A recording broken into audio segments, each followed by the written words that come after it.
Go. Okay, so I'm back for another episode of Life in Sports, and I'm honored to be joined today by one of my favorite bros, Matt Rothberg. Matt, how you doing today? Good. How are you, Connor? Pretty good. Tough times right now. It's too bad we won't have basketball till January. Yeah, you're right. So hopefully we'll have a season, but we'll see how that goes. So as I do with everyone on my show, tell the audience a little bit about yourself. So like Connor said, my name's Matt Rothberg. 19 years old. I'm actually about to be 20 in a couple weeks.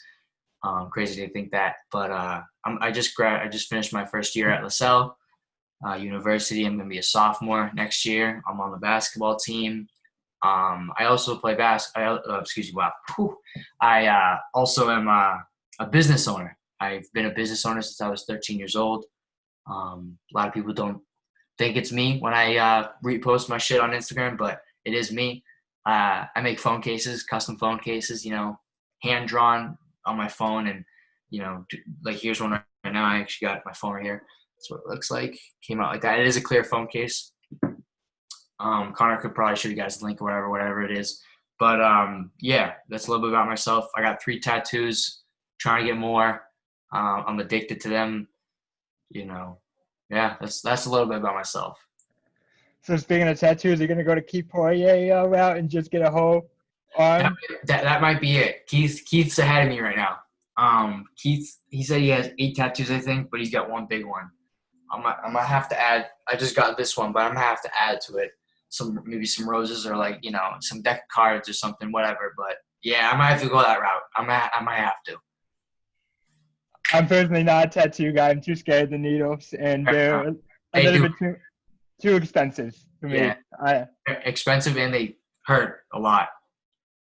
They do. Okay, so to start off your life journey, you grew up in Plymouth, which is right outside Cape Cod. I Yeah, mean, maybe you say you're from Cape Cod, but if anyone knows the Cape, it's not truly Cape Cod. yeah. People always ask like, "Where you from?" And I go, "I'm from Plymouth." And I go, "Where's that?" So I don't even bother saying Plymouth. I just say Cape Cod. And you were actually a four-sport athlete. You played basketball, football, baseball, and soccer. What do you remember about your childhood and playing sports? My first memory is probably playing t-ball at my elementary school. Um, yeah, I was just hitting the ball as hard as I could because they put it on a little tee, and I would just hit it as hard as I can. We put on gravel. I remember that. We never put in a real baseball field. It was gravel, no fence. Like it was just for the kids to play and whatever. Soccer on the same field as the West Elementary. That's where I played and went to elementary school. I played soccer there. Small nets, big nets, whatever. I was never good at soccer. I was never good because I would just kick the ball as hard as I could. Did I score? Absolutely. I mean, I was athletic. I was an athlete, but I was never, this is my sport that I should play.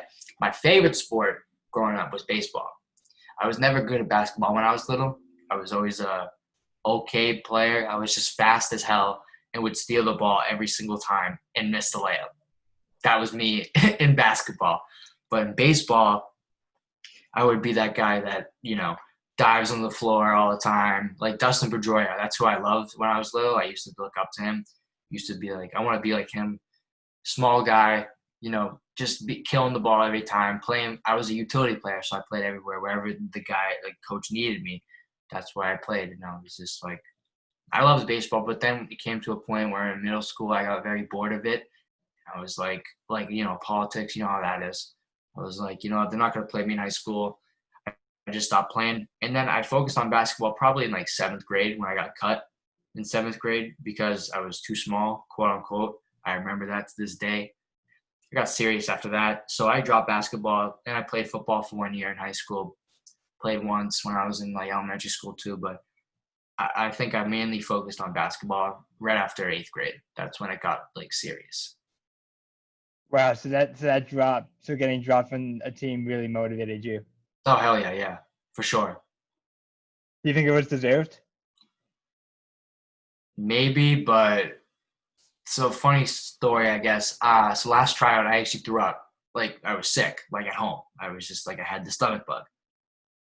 So my coach actually gave me another tryout. He goes, "Come to the first practice," and I was like, "Oh, like shit, like I appreciate that, whatever." And he was my math teacher, which is He was my math teacher at the time. So I was like, okay. So we go, do a practice. And it's funny, you look at that whole roster, if I can remember by my head, when I was in 7th grade, you look at that whole roster, I'm the only kid that's playing college basketball. The only kid. And I got cut that year. And my 8th grade team, there's only 2 college basketball players in the picture. Me and the other kid that is a year younger than me. But yeah, when I got cut, he's like, if you were 6'7", or like, if you were taller, I'd take you. I'm like, as a 7th grader, I didn't think, well, I can't control my height. I was just too upset. So thankfully I grew a little bit, probably a couple inches going into 8th grade. And then he took me and I started, played a lot, shot the shit out of the ball. That's really it. It wasn't nothing crazy. It was fun. That's crazy. So a little bit of MJ when he got cut from his high school. Yeah, a little bit. So you go to high school, you go to Plymouth North, Correct. and you played basketball all 4 years there. And Plymouth North is kind of similar to Sturgis West because your arch rival was Plymouth South. And as I've talked about in my other videos, Sturgis West and Sturgis East was a huge rivalry on Cape Cod. But you counted that Plymouth North and Plymouth South is also one of the biggest rivalries on the Cape as well. What do you remember about that rivalry and playing in those type of games? Loud as hell. Those were crazy games. I remember my sophomore year, I was going back on JV and varsity. So my JV game, me and my buddy, we were going off, just scoring points, just going crazy, probably scoring like 20 a game. So we beat JV probably by like 30 points, right? So the game comes for the varsity game, and there's like 30, 100 people, 300, 400 people in the crowd. And you can't hear a single thing. So the game goes neck and neck the whole time. And there's like 30 seconds left. And I'm sitting there the whole time on the bench. Like, I didn't get in the game. My coach puts me in. And I go, like, why? Like you almost think, like, why am I in? Like, why am I, like, I'm cold. Like, why you put me in? So, but I'm like, I'm ready. Like, I'm prepared. So, they're shooting free throws, and I take somebody out. I don't even remember who. And this is like probably my first real varsity game, and I'm just like this is real. Like, we're getting serious now. So a kid shoots a free throw, he makes one. I don't know what the score is, but it is close. So I know we're down, but he shoots the next one, and he misses it off the back rim. So I go up and grab it. I get the rebound, and I get fouled. We're in the bonus.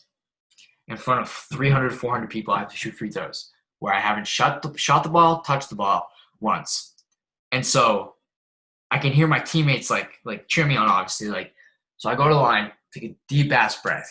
And I was just like, I didn't look at the crowd, and they were all screaming and yelling. I was like, because if I look at them, I'm going to miss. So I stayed at my pace, whatever.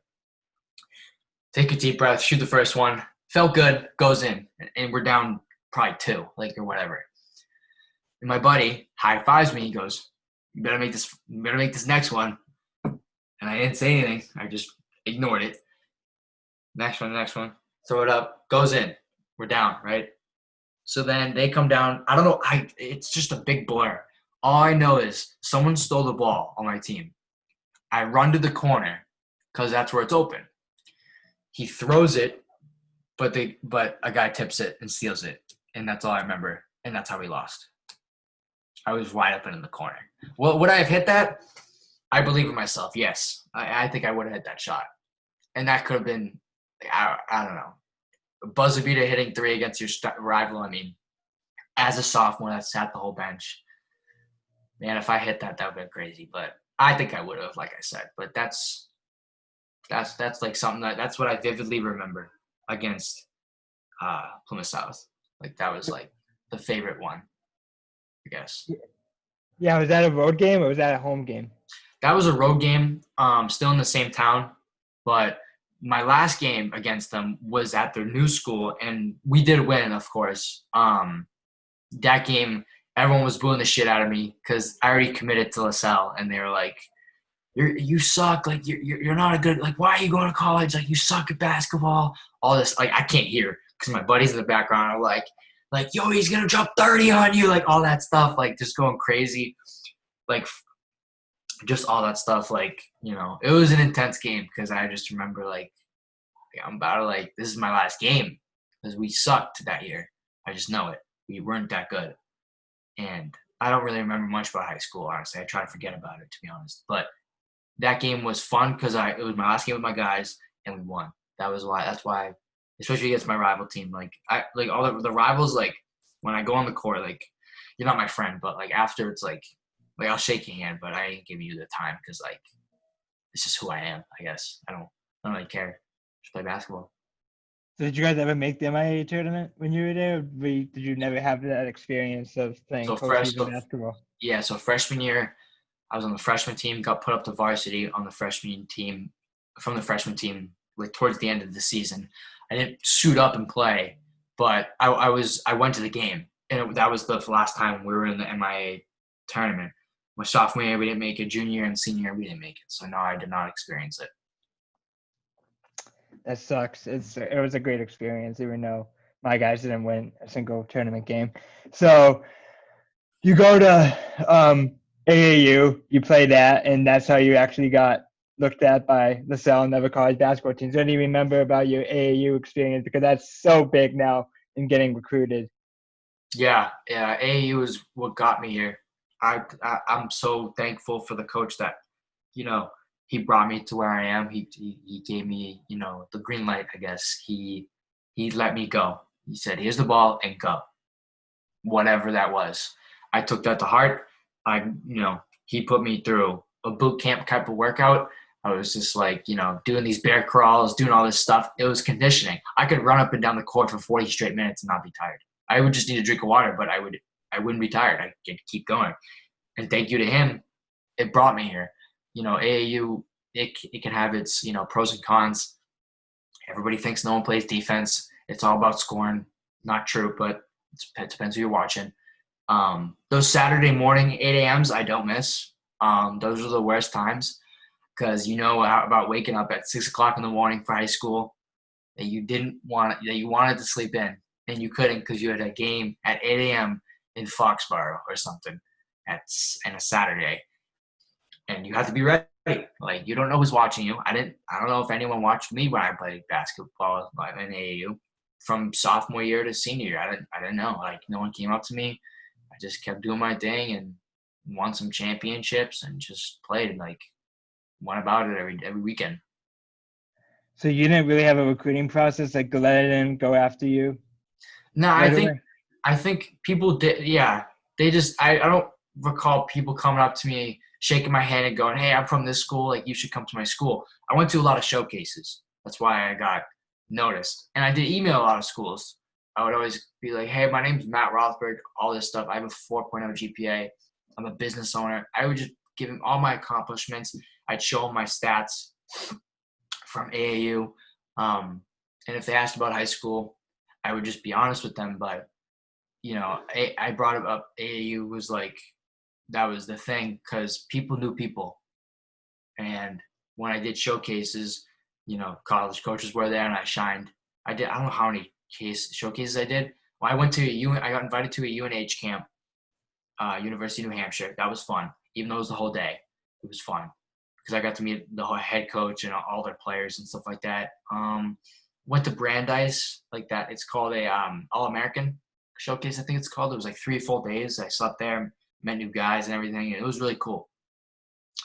Yeah, I emailed a lot of college coaches, tweeted at them, whatever it was. I did a lot of work with this recruiting process. If I did nothing, I think I still would be playing, but it would have been a lot tougher to get noticed because social media is how everyone gets noticed, right?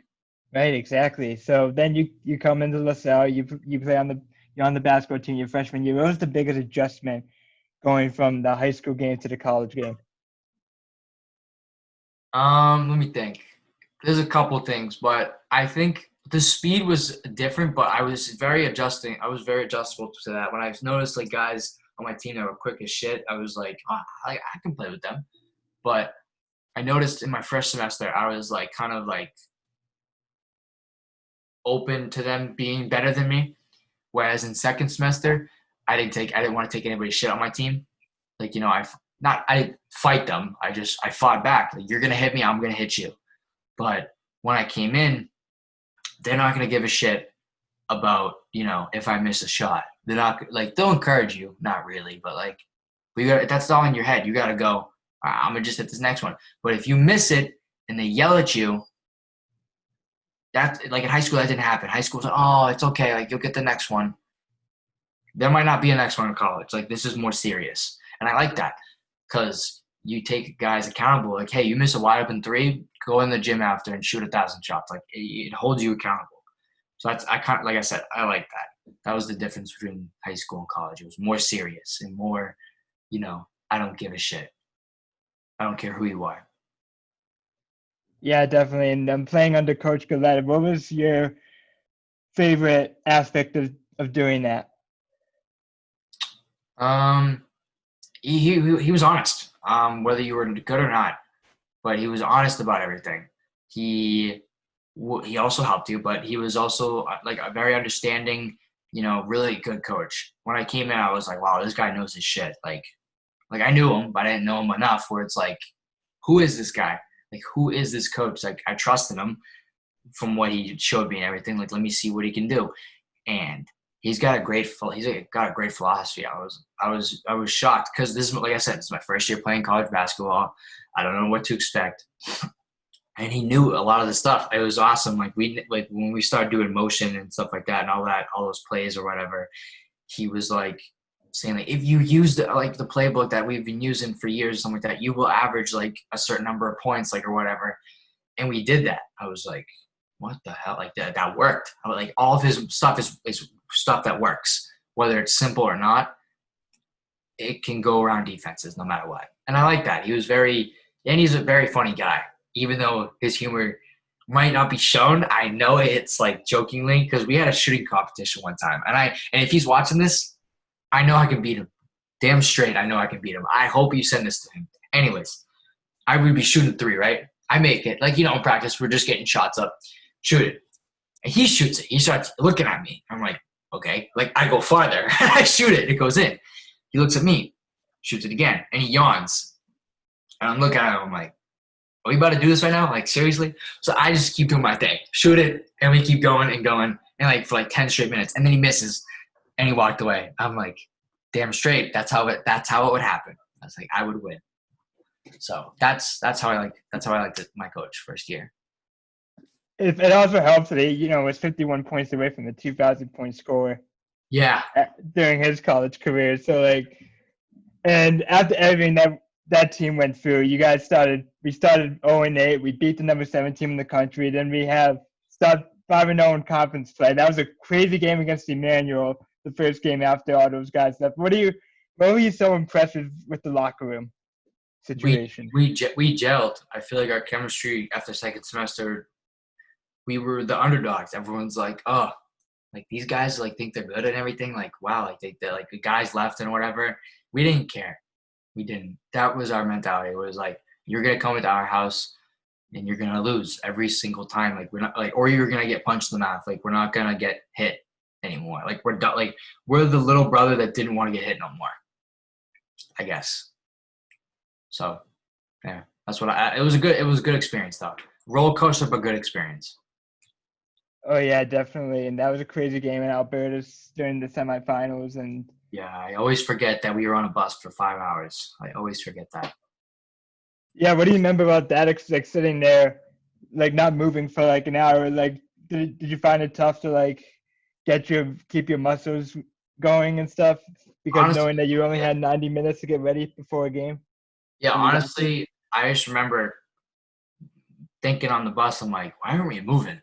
Because like you take a nap on the bus, I'm laying on my back on like 4 seats, and I hear coach like through my music, or like someone wakes me up and says like get up, and I'm like, what the hell? Like, are we here or something? And he's like, no, we're in traffic or something, whatever.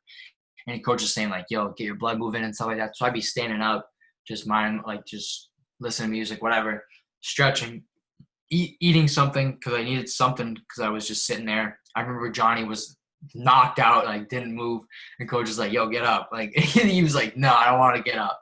He was just like taking a fat nap, and That's what I remember. It was fun. Those bus rides were mad fun. I'll never forget that. I can't wait for the next ones. But they were just like, I just remember I had an 8 a.m. the next morning, which was horrible. And I think I had an 8 a.m., but it was bad. But I just remember, like, when am I going to get home? Like, why is this taking so long? Like, are we even going to play the game? Are we even going to play the game? I didn't know. That's what I remember from that game. That was tough. Yeah, that's a good point. Now I sit in the front of the bus, and you guys all sit in the back. What goes on back there? For people that I don't know. Bro, if EJ's watching this, EJ is so I can't be near that kid when I'm taking a nap. I'm so scared of what he'll do. Yeah, EJ will walk by me, bro, and he'll just do some weird shit. Like, I love that kid, but I don't know. He just does some weird stuff, bro. I'm just like, and I don't know what else can I remember. Everybody was just sound asleep. That's all I remember. Every time I'd have to go to the bathroom, everyone would just be just not moving, and I'm like, okay, like whatever, and then I go back to bed. But yeah, we would always joke around. And it would just be a lot of fun stuff going back there, like just like roasting each other or just whatever. But anytime EJ came near me, bro, I would feel something on my leg, and I'm like, why are you touching me? Like, just some weird, funny shit. Like, I don't know. One of my favorite memories was before a break. We went up to Hudson, and it was like a 4-hour like bus ride, and we all had to go like eat at Olive Garden, and that was just like one of the best experiences. Oh, Like, I remember me and Steph were sitting next to each other, and there were breadsticks or whatever. Bro, I literally ate 3 baskets of bread. And he was like, what are you doing? I'm like, dude, they're so good. Like, I literally had 3 baskets of, like, just bread before we even started eating.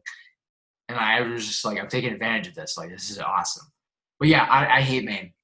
If any of you Maine people are watching, I'm sorry. Like, there's nothing up there where we went. Like, there was nothing. Yeah, no, it's cold as hell too. Cold as hell. And there's nothing up there. Yeah, so then you also talked about off the court, you run your own business. What made you want to start your own business, and how has that evolved over the years? So I think when I was like 13 or something like that, I used to do these editing things with like NBA players. I used to just do like little edits or, effects on these players. And I used to do whatever with them, put a background on them, put my name on them and post them on Instagram, like whatever. Then some famous athletes started reposting my stuff. John Wall, Eric Bledsoe, Rudy Gobert started to like my images. Like all these guys started to like my stuff. And so I'm sitting on my couch and I'm like, wait, I want to start making money with this stuff. Like if it's that good. And I'm sitting with my dad and I'm like, where can I put this? And I'm like, what do people need or what do people want every day? Like what do people have access to every day? And I'm like, a phone case. People need phone cases. You want to drop your phone and break it? Well, there goes $900. That's how it started. And it's evolved. I didn't take it as serious. Like I would get a sale here and there, like once a month or whatever. Because I was just a kid. I was 15 years old, 14 years old. And I would just, I didn't know how to promote it. I didn't know anything. It was like Instagram was different back then. We didn't have TikTok. Like how else would I promote it? Email marketing. Like now I'm doing all this stuff where it's like doing TikToks, doing email marketing, doing all this stuff, like reaching out to influencers and setting free phone cases. I've talked to Dwayne Wade's son, Zaire Wade. I have his phone number and everything. Like we talk sometimes. I've talked to a couple of famous TikTokers. I've sent 3 free phone cases to Chase Young. He's the number 2 draft pick in the NFL.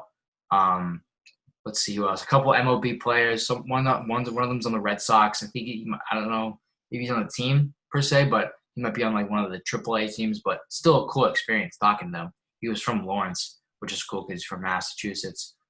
I actually think I talked to Mikey Williams, but they never got back to me. Like they were just, busy, left me on red, whatever. I also was talking to